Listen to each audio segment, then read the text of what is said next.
Most of us have been told to always set goals. Write down your goals and be amazed at the progress you make. But think about it. How many times have you set a goal only to fall out of track within 3 weeks? And has this happened multiple times over and over and over again? But the problem is not with you, it's the system. So, why is this outdated method of goal setting so ineffective? And which much simpler, more powerful method will lead to actual results without the pain of constantly falling short with your goals? Only 8% of people who set goals actually achieve them. 80% of people who set New Year's resolutions will fail them by the second week of February, and most people who set those same resolutions will have completely forgotten about them before the fourth week of the year. Why are we like this? The importance of goal setting is stressed to us as a must-have and a requirement in order to do the things we want to do or achieve the things we want to achieve.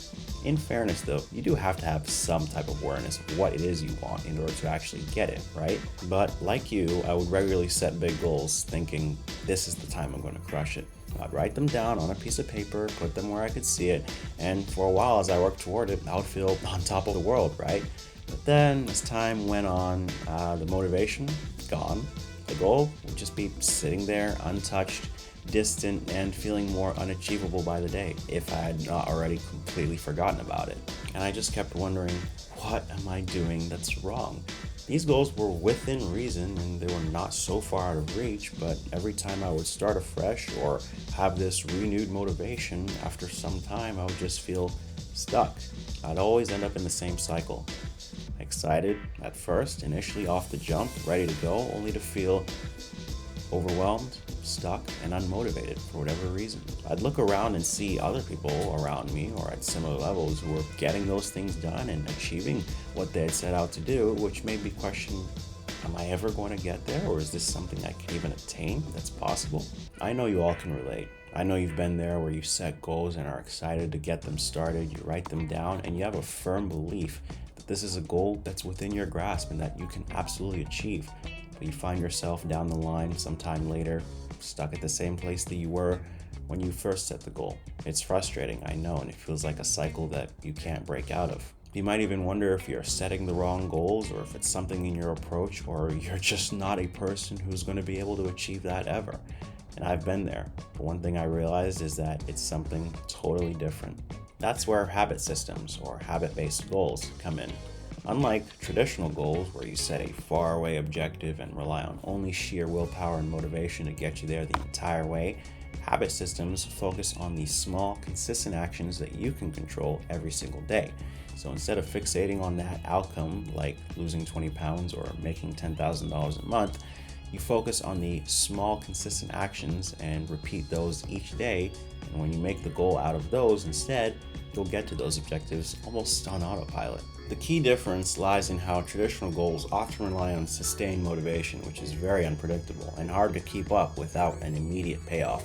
We start off strong, but when we encounter even the slightest bit of resistance, that motivation fades and suddenly the goal feels unattainable.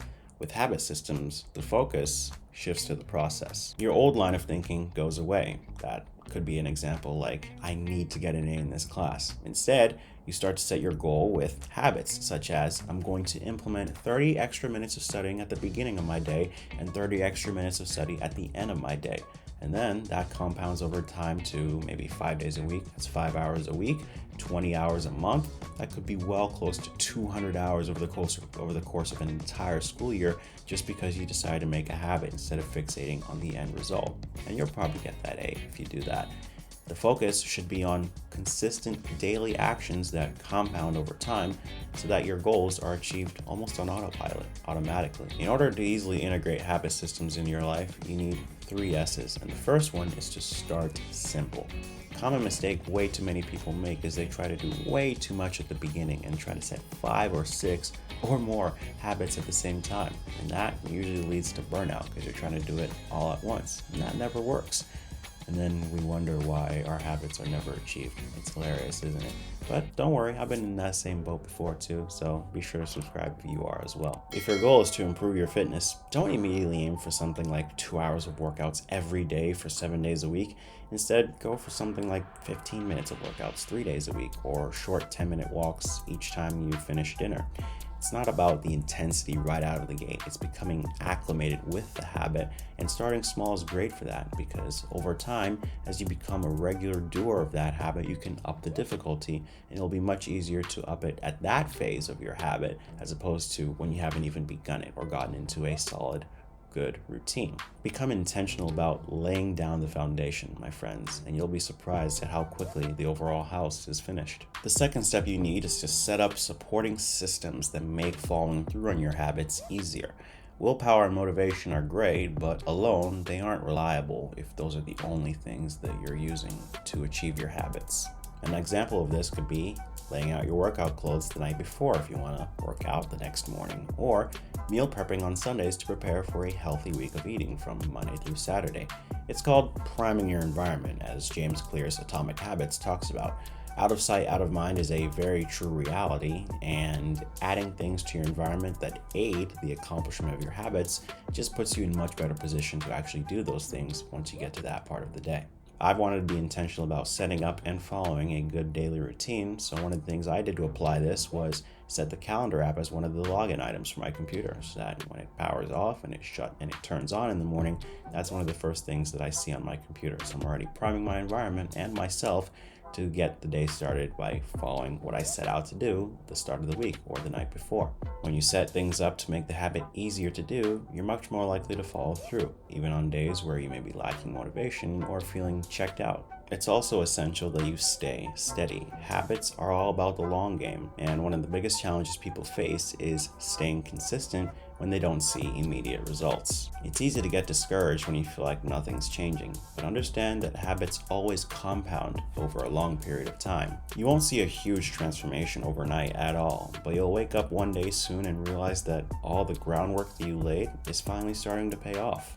Think of everyone who has what you want to have or is the kind of person you want to become. Think about when they've discussed their journeys to that point. They'll probably say that initially nothing seems to be happening.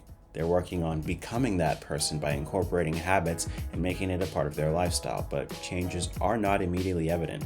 But with enough dedication to your skill and intention towards that habit, the results will soon show. One trick that you can use is think of the person you don't want to become in the next 12 months. Think of where you don't want to be in 3 years. Think about how you don't want to be in a certain scenario in 5 years. Because for whatever reason, our brain responds to negative triggers in a much stronger fashion than it does to positive figures, which is odd, I know.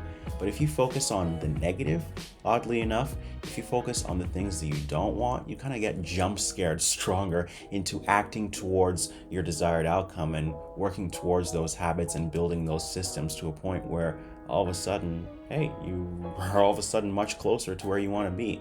So implement that and let me know in the comments section if you've even done that or how you think it'll go. Comment below which one of these tips stood out to you the most, as well as which ones you're ready to apply today.